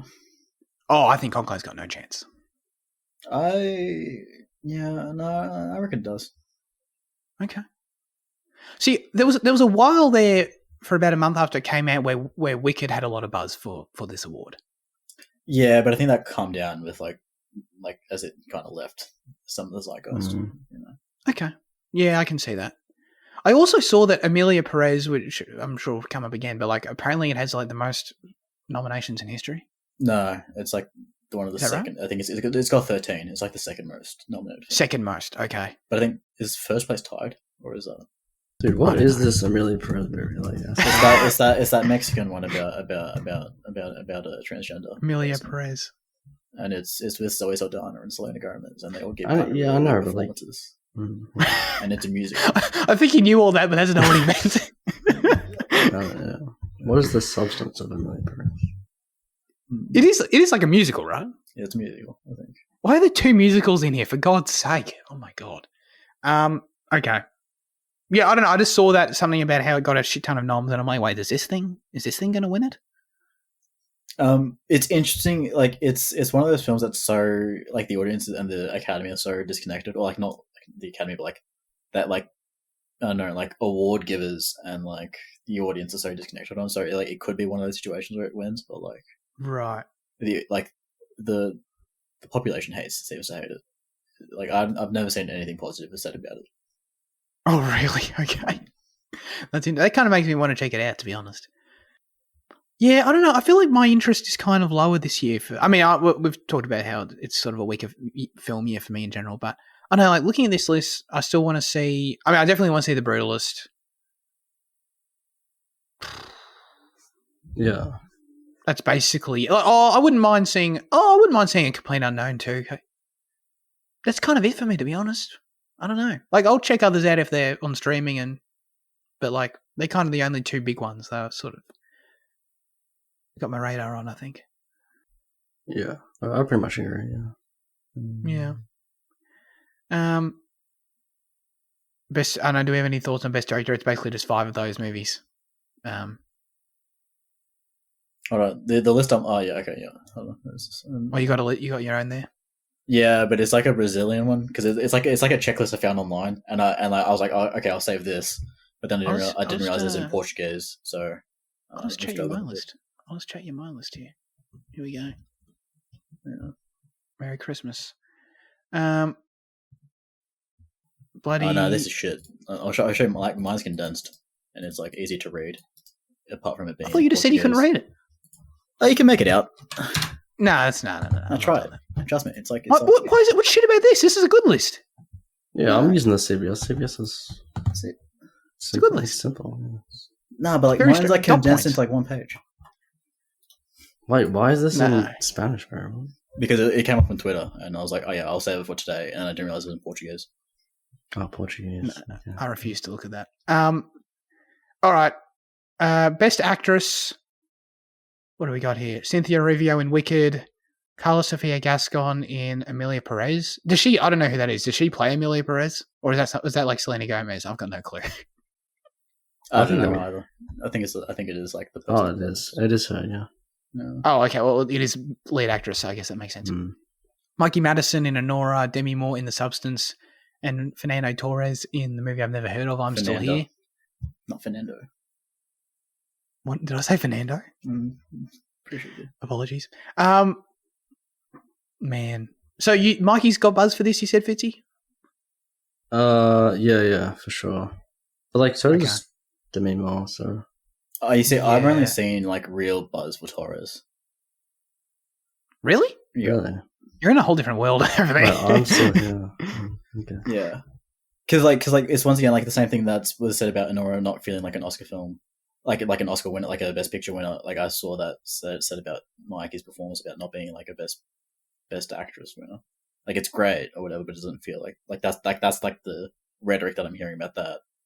Right. And yeah, I mean that does make sense. But yeah, but whereas like when I've heard people talk about Torres, like they kind of talk about like it like being like genuinely like one of the great performances. Gotcha. Okay. I reckon. I mean, I've not seen a single one of these movies. I reckon Demi Moore wins this. Like, who won the Globe? Oh, that would be helpful. I think she did. Demi Moore? Yeah. Yeah, she's going to win this. I've got that. That's my pick. Yeah, I would also say that. Yeah, nice. Best actor, we got Adrian Brody for The Brutalist, Timothy Chalamet for A Complete Unknown, Coleman Domingo for Sing Sing, Ralph Fiennes for Conclave, and Sebastian Stan for The Apprentice. It's funny. I feel like, is it just me? I feel like Coleman Domingo like often gets nominated, and I've just never seen the movie he's in. I don't think I've ever seen him in a movie in my life, and he's just always there. And I'm just like, dude, you must be good. Something's got. I'm the problem, clearly, but like, I've just never seen the movie you're in. And am I going to watch Sing Sing? Probably not. So he continues. Oh yeah, Rustin was last year, wasn't it? And that was like, yeah, right, okay. I've never seen that shit. I think Adrian Brody shouldn't be allowed to have this award, given that his accent was enhanced by AI. Like if you can't do your accent, then you shouldn't be getting an award for best actor. Oh yeah, I need to learn more about like how it was enhanced and when, and all that shit. It was the whole movie. I agree. It was the entire movie. Like they just used they used an AI voice training thing, and they kind of like applied it to like his accent throughout. That's pretty mind blowing. Yeah. Sebastian Stan getting a nom for The Apprentice is interesting because like everyone thought that this movie would be shut out because they'd be too scared to criticize like Trump or whatever. That's right. Yeah. I don't think he wins, but I mean, I'm glad he was nominated. Jeremy Strong was nominated, which we'll get to as well.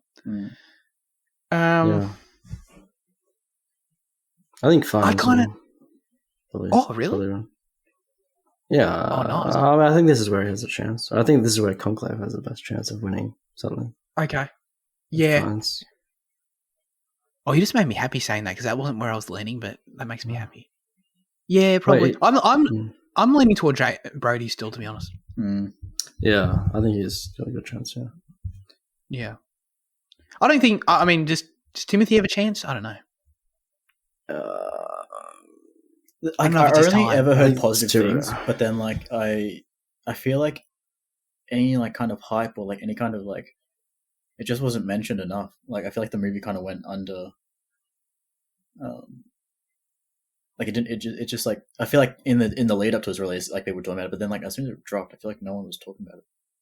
I don't know. Yeah, I don't know. I don't really. Were you going to say you feel like it's in his career? Yeah, I think so. I agree maybe with that. 5 years. Yep, I agree with that. Best Supporting Actress: Monica Barbaro in A Complete Unknown, Ariana Grande in Wicked, Felicity Jones in The Brutalist. I didn't even know she was in that. Isabella Rossellini in Conclave, and Zoe Saldana in Amelia Perez. Rossellini was very minor in Conclave. Yeah, they often throw that in supporting, like when I can't remember his name, but that dude got in for like The Fablemans when he was in The Uncle or whatever, and he was in like 3 scenes. Yeah. So they do that. I've seen a fair bit for Zoe on this. Yeah. I don't know. Does Ariana Grande have a chance? I don't know. I genuinely don't know. Yeah. If I haven't heard anything about Felicity in The Brutalist because I didn't know she was in it, but so like that's a bit of a wild card for me. But I'd probably pick Zoe right now. Yeah, I could see her getting it. Yeah. Best Supporting Actor: Yura Borisov in Anora. Is he the main dude, or who's he? No, he's not the. Well, he's a Russian. He's not the main guy. Yeah. Okay. He's like another guy. Yeah. Another Russian man. Actually, I don't even know if he's Russian. He's like whatever. Like he's done everything. Yeah. Agreed. Kieran Culkin in A Real Pain, Edward Norton in A Complete Unknown, Guy Pearce in The Brutalist, and Jeremy Strong in The Apprentice. I think this is Guy Pearce's to lose. I think he's got momentum. I think he just won the Globe, didn't he? Yeah, I don't know about like The Apprentice. Like I don't think there's enough love for The Apprentice for Strong, even though he was like fantastic. Yeah, I don't think he's winning it. No. Yeah. Oh no! Wait, didn't Kieran win the Globe? Oh no, the Globe split the category, so they both won it for the Globe. Fucking hell. That's right. Guy Pearce won the drama, and Kieran won the comedy. Like Culkin is like very popular with awards, so maybe he's got a chance. Yeah. Oh, I wouldn't be mad. Man, I don't know. What do we want to do? Anyone down to do screenplay? Well, best director. Oh, hold on. Oh, sorry, we did director. Yeah, no, you're right. Best original screenplay. We'll skip it. Yeah, we'll do this one. Skip adapted, whatever. Honora, The Brutalist, A Real Pain, September 5th. There it is. It showed up. The Substance. I guess my question is... actually, there's more layers to this. Having seen Honora, Fitzy, does Honora's screenplay stand out as like somewhere it could pick up something? If like other elements of the film don't feel Oscar-y, can the screenplay counter that? Yeah, because like I feel like the screenplay lends itself to like indie films sometimes, just the award. So, but yes, that's true. Like, yeah, I don't know. It's really weird because they have like Honora is just a weird film for awards in general because they have this like these really extended like just comedy sequences, you know. And the film's very split in that way. Like in the middle section of the film, there's like a very, very long comedy scene. But yeah, I still think it has a chance because it's Sean Baker and it is a very good script. Yeah. Okay, yeah, that's cool. And then other than that, I guess like The Brutalist is probably a strong contender as well. Yeah, that's pretty much strong everywhere. Yeah, exactly. I'm just going to skip down to Best Animated Feature, where it is Flow, Inside Out 2, Memoir of a Snail, Wallace and Gromit, Vengeance Must Foul, and The Wild Robot. Did I say that right, Jaden? I thought you said Must Fail instead of Most. Like, who cares? Most Foul? The fact that Transformers 1 isn't here and that Inside Out 2 has somehow fucking made its way here is disgusting. Like, that's honestly like the biggest thing, like, for me, is that like somehow Inside Out 2 made it, but Transformers didn't. Like that's beyond levels of fucked. So... Wait, you saw the Wallace and Gromit thing, right? Yeah, Wallace and Gromit's really good. Yeah. Okay, all right. I would love to see Memoir of a Snail win this. Yeah, I forgot the director's name now. I forgot his name. Fitzy, you know him. He won it, Adam Elliott or something. Adam. Yeah, that's right. So he won it for his other one. For Mary Sam and Max, Max, right? Yeah. Oh yeah, I think that one animated. Yeah, maybe. Or was it just nominated? I thought it was just nominated. At least, sure. Yeah. I don't know if it won. I don't know. For some reason, I feel like I thought it won, and then I looked up at the time, and it didn't win, and it was just nominated. Or did his short film win? Oh, maybe that's what it was. Yeah. Maybe that's what it was. Yeah, so he might have an Oscar, but not for a feature. Yeah, I think I'm 100% sure. Is that the one that won? Yeah, okay. Oh, that's what I'd love to see win. I kind of feel like, honestly, it's going to be Inside Out 2. But that's ridiculous. Like, it can't be that. Like, that is. What, you think the Academy's going to put in Transformers 1 and then have that win over Inside Out 2? No, but like Flow, Memoir of a Snail, and Wallace and Gromit are all anything else. I mean, like, I haven't seen The Wild Robot, but like all those are just infinitely like superior films. Like, just factually, like there is no opinion. Inside Out 2 is way better than The Wild Robot, dude. I can't even. But what's Flow? I don't even know what that is. Flow's the animated one. Obviously animated, which I'm animated films. It's about like the black cat. It's like a dialogue-free film about like the black cat. The black cat? That sounds interesting to me because I'm like, oh, this looks cute. Shit. It's got like 100 on Metacritic. Really? It's been doing really well on like the festival circuits. I need to check this out. Okay, all right. I'm in on that. That looks cool. I'm going to skip down again just because we haven't seen these films. We don't need to go into all the different elements. But I do want to do... I think we'll end it on... Oh, no, we might do that. What about score here? With The Brutalist, Conclave, Emilia Perez, Wicked, and The Wild Robot. I mean, we like the Conclave score, but like we haven't seen anything else. So like... Yeah. But I think the main thing was challenges missing out, right? Oh, yeah. Sure, yeah. Big true. Who put The Wild Robot in and not challenges? I mean, shouldn't like Dune Part 2 be here as well? Dune Part 2 yeah. is not eligible for best original score because it used like some elements from number 1. Oh, the previous one. Oh. But somehow That's- Wicked, which is like a musical that's been adapted from this, from the stage. thing, Yeah, is eligible. no. There's no way. That's whack. Yeah. That's whack. Man, I have heard good things about the Brutalist score. Obviously, just haven't seen it, but I heard that was a something to watch out for on that one. Mm. Actually, Um, best visual effects is interesting. Oh yeah, let's do that one. Alien Romulus, Better Man. Oh yeah, Dune Part 2, Kingdom of the Planet of the Apes, and Wicked. Huh. I feel like this could go anywhere. I mean, maybe not Wicked, but like out of those 4, like they could go anywhere. Well, What do you how say about maybe the fact not- that like something like Furiosa wasn't nominated for visual effects? I mean, the visual effects weren't mm, amazing, I guess. No. I mean, Wicked, yeah, but I don't really want to see that, I guess. But like, I feel like these 4, Yeah. these top 4 are pretty like they're all pretty impressive in terms of visual effects. You got 2 monkey movies, Yeah, they're basically the same movie. yeah, and then 2 like pretty huge sci-fi things. Mm. I feel like it should be Dune Part 2. Like it I should don't be actually- Dunes, but like if any of the Yeah. other 3 win, I wouldn't mind. But like it should be Dunes. Hmm. Did Part 1, I don't know, did Part 1 win? I'm pretty sure it did. I think Part 1 won more awards than Part 2 was nominated for, and I'm pretty sure like it won like all like its production awards and stuff like that. Right. Because but Part 1 didn't win any other. It didn't win any like actual substantial. Sorry, that sounds. You know what I mean? It didn't win any like actor or writer or director or anything. I don't think so. No. No, I think it's just technical. Yeah. I can see. Yeah. I it's my pick, and I think it's also my like prediction as well. I think. Mm. Hmm.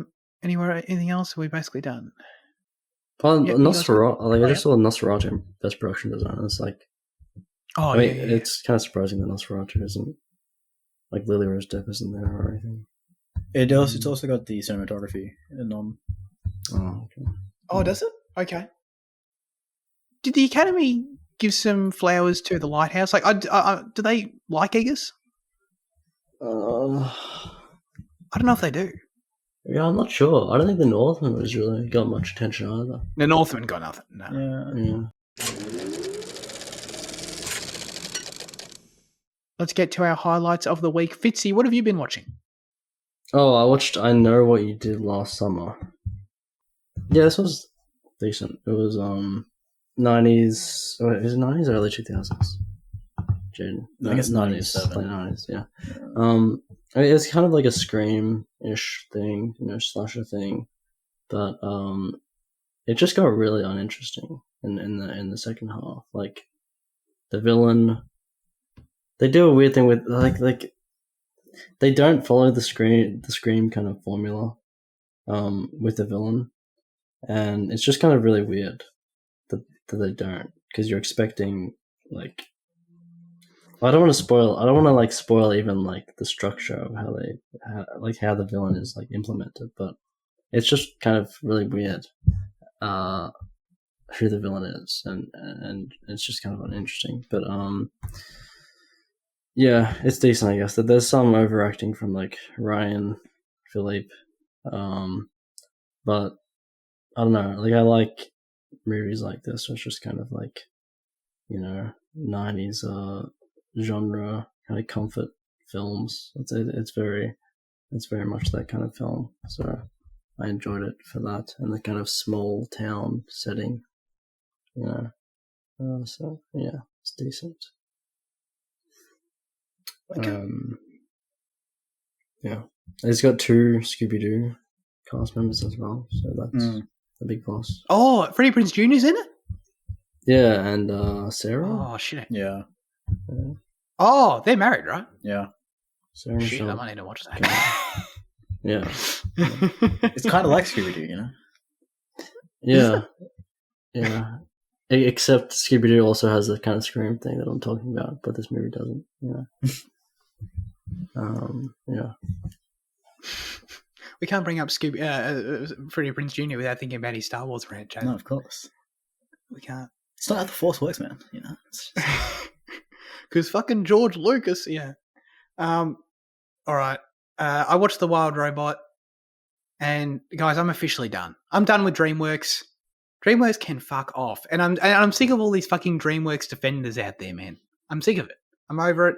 All these people that claim, oh, these guys make awesome movies. This movie's so... I cried during this movie. No, you didn't. You're fucking lying. All right? You didn't. Because it's not possible to cry during watching this fine, perfectly acceptable little kids movie. Because that's what this shit is, man. It's a cute little kids movie that's perfectly adequate. And that's all DreamWorks makes. And that's all they've ever made. And I challenge anyone to claim otherwise. All right? I saw a Letterboxd review that was like, oh, DreamWorks, taking over Pixar. Fucking vomit in my mouth. These people... Are you guys seeing? Are we watching the same movies? I'm actually concerned, dude. I need to direct that back to you because what has fucking Pixar done recently that is worth you defending them to this degree? Fucking anything they've done is better than this. No. Tell me, what was the last good movie they did? Inside Out 2, dude. No, it wasn't. No, it fucking wasn't. That's not about you are blind in your dick sucking of Pixar. It's not even like a high Pixar movie for me, but it's a very good movie. No, so tell me what's the last high Pixar movie that they when was the last time Pixar did a high movie for you? Man. Soul, wasn't it? Soul was phenomenal. 5 years ago. Interesting. Onward, well, hang on, 4 years ago. Onward was phenomenal. Onward was fine. It was an adequate little kids movie. Oh my god, you guys. We don't need to go back to fucking episode 9 of the show. Turning Red was really fun. That was an awesome. It's an adequate little kids movie. Oh my god, dude! This is what I'm saying. You're the problem. You're the problem, Jaden. I'm the problem for having a fucking taste. You're one of these DreamWorks dick squads, man. Yes, because Puss in Boots is fantastic. Because Kung Fu Panda is fantastic. The Last Wish is amazing. Yes, it really is. Oh my god. The Last Wish is better than anything from the last 4 years apart from Soul. Is better than anything from the last 4 years of Pixar. And then before Soul, what was there? Coco's fine. Sure, people can say Coco is fucking phenomenal. What is wrong with you people? People can give Coco their flowers, and I don't really care. But other than that, what has Pixar done recently? I don't necessarily. Encanto is a miss. Turning Red is a miss. What's the one about the sea monsters? Leo? Is that what it was? Luca. That's a miss. That's a miss. Inside Out 2 is a miss. Yeah. It's all been misses from Pixar at this point. You can't. No. Look, I'm not disagreeing that the last 4 years, Pixar hasn't had an absolute. Toy Story 4, Lightyear. I mean, Toy Story 4 is very good. Now, look, I'm not disagreeing that the last. Can you guys hear that alarm? Oh, it's gone now. I don't disagree that the last 4 years they haven't had a masterpiece. But that's the status. That's the conversation when it comes to Pixar. DreamWorks is when are they going to make a good movie? You know what I mean? They've just done it again by saying that. What? How to Train Your Dragon? Dude, that shit was ages ago. Yeah, but you're talking about when are they going to make a good movie as if they haven't been consistently making good movies for the past 15 years. They've been making fine movies and occasionally there's a good one. They are, hit for hit with Pixar at this point. Oh my god, that is heinous. That is actually heinous. Yeah, that's not too far. That's heinous. I can't. I didn't realize. I knew I was a bit. I knew I was a bit passionate about this. I didn't realize Jane was one of these people that I'm mad at. I didn't realize. You're one of them. You're going to watch The Wild Robot and give it 5 stars. I probably will. Because you're a pleb. That's why. Oh because I'm a pleb, dude. You have fucking Disney's balls slapping your eyes, and you don't even realize them, dude. There are levels. We've gone through this before. We've spent a very long time post show one time. I think it's after Inside Out 2 comparing this. That's right. And now I've seen The Wild Robot. It's only reaffirmed. Dude. Wow. There are levels to this game. Levels to this game, and Pixar is undeniably on another level. I'm not saying everything they've done is incredible, and it has an occasional great film. It's the same as DreamWorks. No, DreamWorks has mid films and occasionally has a good film. That's the one I'm talking about with the tears. No. DreamWorks has mid films, but occasionally a great film. Okay, like The Last Wish. Look, I disagree on The Last Wish, right? But I'll play along with it. What's another great DreamWorks movie? How to Train Your Dragon 1 and 2. I would say that. I mean, I'm not a massive fan of How to Train Your Dragon, but people, that's the example. Okay, all right, okay. They're over a decade ago, but sure, that's fine. Okay. Kung Fu Panda 2. So is Wall-E. Kung Fu Panda 2, dude. Kung Fu Panda 2 is the most boring movie, the most generic kids' little movie, like made for TV shit I've ever seen in my life. Huh? How do we get off the wild robot? Okay, the wild robot, it's fine. It's fine. It's cute. It's about a little robot who goes and talks to animals and they hang out and they help each other and learn to coexist or whatever. It's like, all right, yeah, great. Good on you. It's very beautiful looking. It's got a great art style. Something that Lupita Nyong'o is really good in it. I think I've run out of good things to say about it. I think that's it. It's a cute little movie that functions perfectly fine. And when I saw, like, that's the thing. I was interested in it because of its high user score. And like, but in saying that, I wasn't like going in with high expectations. So I knew I wasn't going to like it as much as most people, but it was fine. And then even still, it sort of disappointed me a little bit. But dude, what's going on with this letterbox score for this shit, man? I can't even. I just can't. I just can't. That's it. Period. With you, DreamWorks. Do you like animated films, other animated films that aren't Pixar films? Well, he hates Ghibli, so for one. Probably not, to be honest. Probably not. What else is there? What other schlock have we got to deal with? Oh, I mean, oh god, well we've got bloody like Illumination or whatever. Yeah, but I mean, has there been any like one-off animated films that you really like that aren't Pixar? I don't think so. You don't like Wallace and Gromit? No, not at all. Which is crazy. I mean, Spider-Verse, how do you feel about that? Oh yeah, phenomenal. Yeah, there you go. Okay, sure. Yeah, but like that's the exception to the rule. I guess. Yeah, that's a good example though. I can't think of any others, to be honest. I mean, you probably like Mitchell and the Machines, but that was like just Pixar shit, just without the name. Yeah, I gave that a 7, I think. Yeah. Oh god, I can barely remember that movie though. Isle of Dogs you don't like, right? No, yeah, that's good. Okay. Oh yeah, I like Wes Anderson animated. Yeah, I like Fantastic Mr. Fox. Okay. All right, there's a few there. Hey, maybe I didn't realize this until this moment. Maybe Sony's got the stuff, Maybe they got that Pixar stuff. Whatever secret ingredients they've got there. Maybe it's them. Anyway, I'm done. My rant's over. Jaden, what have you been watching? Wait, Liam, did you already go? You did go. Unfortunately. You guys want to pick again? You got nothing? Oh, sure. Oh, no. Sure. You watching any TV? Nothing new. Just rewatching stuff. All right. I guess Heretic seems like the obvious. Yeah, I was going to say that. Heretic is a lot of fun. It came from two directors that I wasn't aware they were doing it, but they did this other horror film called Haunt a couple of years ago. Haunt is a really fun horror film. It's really like kind of it's like way more gory than this, but it is like Haunt is like a full on slasher. Whereas Heretic is like a kind of one of your more elevated horror type things. Coming from the A24 brand. It's pretty great. Like, it's got solid performances from like its 3 cast members. More than solid. I think Hugh Grant's fantastic, and so is Sophie Thatcher and the other one who was in Fabelmans. Oh, what's her name? Chloe East. Yeah, she was really good as well. It's a film about religion, and I think its biggest flaw is that it doesn't really take a stance on it at the end. Like it seems like it's pushing one way, and then it kind of flips it, and it does a bit of back and forth.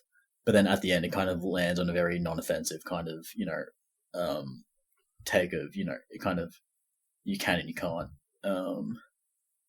Which isn't really an issue. It's just that like when it kind of came out swinging so strong, you kind of think it's going to take a stance. I don't really like. I have an issue with how people. It's not how people rate it, but like it's just that like one of the top reviews on Letterboxd is it's only a 2.5 stars, and then its main reason, well, not the main reason, but like its whole like the line it gives is where Hugh Grant compares Jar Jar to Jesus. So to me, it seems like you're taking an issue on the film on that basis, on the fact that like Jesus is getting compared to a pop culture figure, but like that to me just reads as like you're one of the people that it's like it's I don't know, dude. I kind of wish I had just picked it myself because I don't really know how to talk about this without spoiling it. and without Okay. the discussion is like kind of the interesting part, but then people would say that it's not because it's kind of surface level, and it is surface level to an extent, but that is intended as kind of as a kind of rebuttal to what it's saying to itself, I guess. I don't know. It's a decent time. It's a fun time with really great performances, and the discussion is adequate. We'll say that. Okay, all right. That's all I need. Dude, when I heard that there's a Jar Jar Binks relation to this film, like I was like, oh, dude, Hugh Grant goes on like he mentions Radiohead and Lana Del Rey, and he mentions Star Wars and Monopoly and shit, and like he goes on it all. He's going ham. Yeah. Oh, okay. Wow. That sounds very intriguing. But the thing is, like, with that person complaining about Jesus getting compared to Jar Jar, like, he didn't even like remember the line correctly. Jar Jar gets equated to one of Jesus' disciples because Anakin is obviously is meant to be Anakin is meant to be Jesus in that thing. It's like this person is complaining about, you know, Jesus getting belittled to like Jar Jar status, but he can't even be bothered paying attention to the film to know that that's not the case. You know, so it's Well, these are the conversations that Heretic is having, by the way. yeah. Is this movie? Is it like? Is there any like science fiction element to it, or is there any like psychological? Like, I swear the trailers were hinting at more like actual supernatural like element. Is there none of that? Oh, okay. I thought it was like a Night House kind of thing where it's like they go into some maze or something. It's like I don't know. Nah, it's just about a weird dude having a conversation with some two girls. Oh, actually, I think it was. more intriguing. I had a pretty big issue with it at the start with the way that it framed. Because at the start, no, I can't talk about it without really spoiling it. I mean, I can, but yeah, I can't be fucked like dancing around it. So we'll leave it there. Okay. Can I just answer yes or no? Can I ask how you watched it? What do you think, Zach? Well, just say no. No. But why would you even push? Because it feels like something that, like, I feel like it's going to be popped on Prime any month now. It is probably rentable. Yeah, I know that. Yeah. But I'm talking about it. So let's just say that whenever I've either rented something or I've watched it on Prime. You know, we'll just say that. You know, I've rented it. You've rented it? I rented it. Yeah, which is a no-go for me anyway, so it's fine.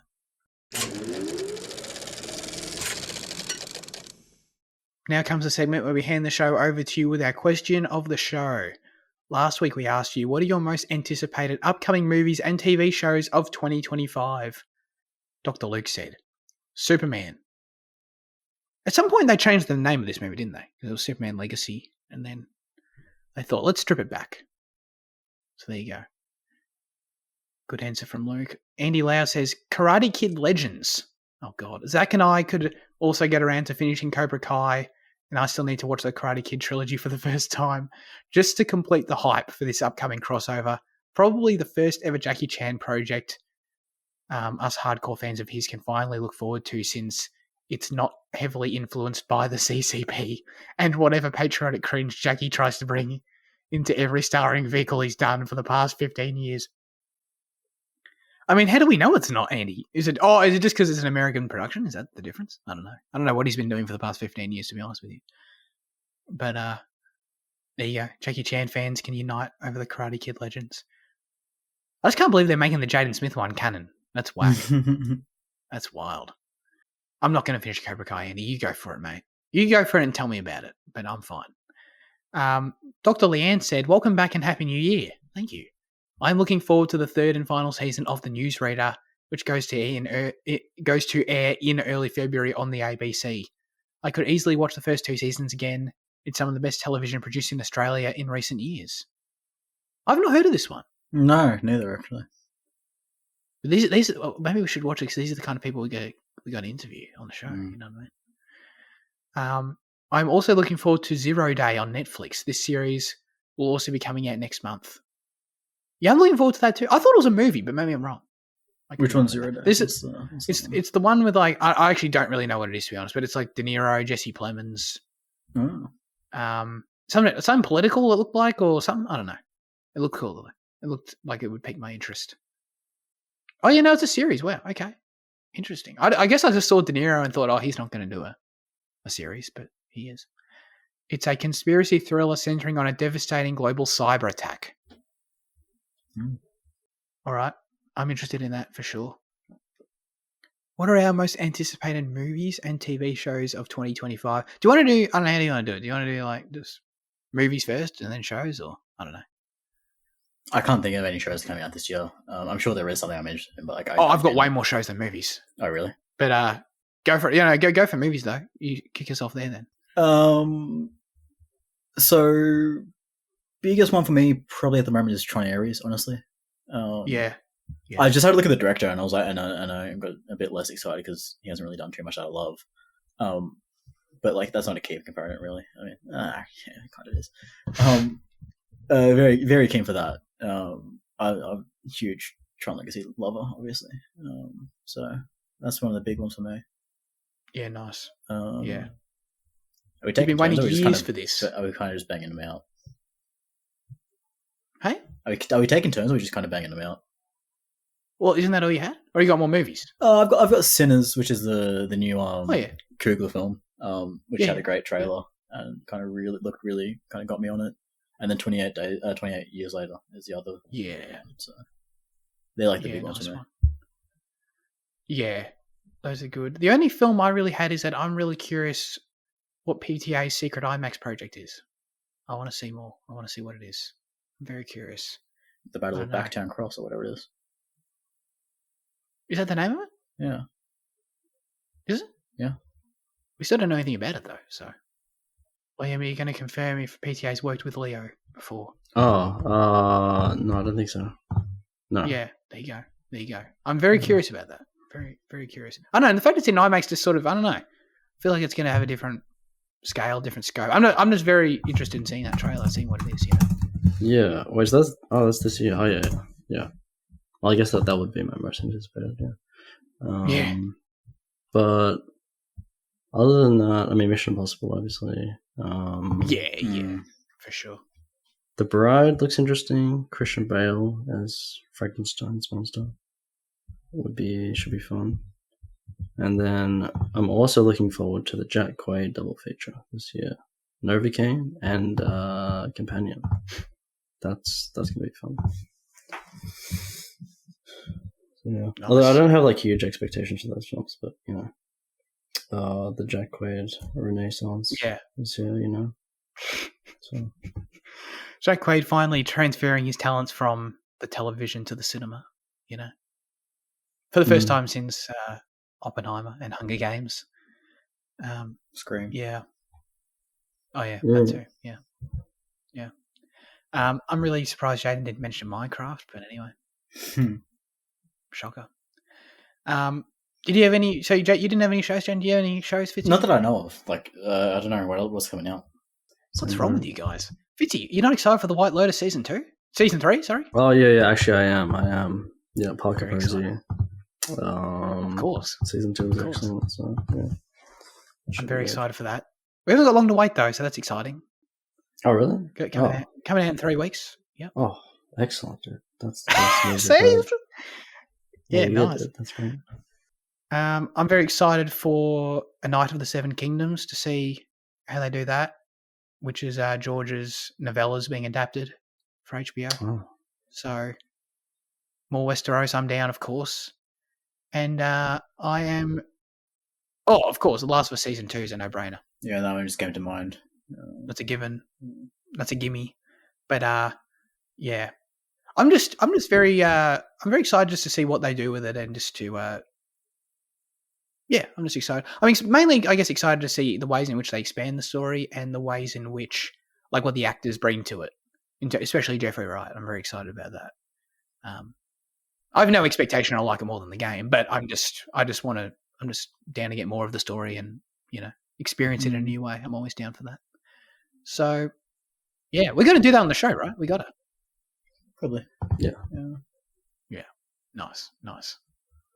All right. That's it. It's a fair bit there, I guess. No Marvel movies. Sorry, Luke. Well, he said Superman, so it's not Marvel, but that's fine. As always, we'd love you to submit your responses, thoughts, and or reviews for next week's film in the YouTube or Instagram comment section, or join the Discord server. This week, the specific question we'll be asking you is, what is your favourite childhood movie that you haven't seen since? Let us know. What's a movie that like you remember seeing as a kid a few times, really loving, but then you've just never gone back to it? And it's like one of those very nostalgic, deep memories of seeing it a long, long time ago. But yes, that's it for this week's episode of Cinema Effect. Sorry, Fitz, you were going to answer that before I interrupted you? Oh, yeah, it's okay. I was just saying, Yeah, but this is the part where I ask you what we're doing next week. Yeah, we're doing Brother Bear, which is on Disney Plus. You know, who knows? We may or may not have a guest appearance. So, you know, could be the case, could not be the case. Like, you never know. Yeah. Really, nobody knows these things. So. We've lined up our own talking bear to come on the show. Mm. It's very exciting. Joaquin Phoenix is going to be on the show. Whoa, dude! No way. Oh my god. I feel like Joaquin work well on the show? Would he fit in with our vibe or not? Wacky Phoenix. Wacky Phoenix. I can kind of see him like. I feel like my immediate reaction is not really, but then if I start thinking about it a bit more, I'm like, maybe. No, he'll quit last minute, like with the Todd Haynes film. That's right. But we won't ask him to do shit he didn't want to do. He'll push for us to have gay sex, and then when we agree, he'll back out. That's what I was alluding to, but Jaden actually just said it, so that's fine. All right. That's it. Appreciate Liam and Jaden for joining me. As always, have a great rest of your week, everyone, and goodbye.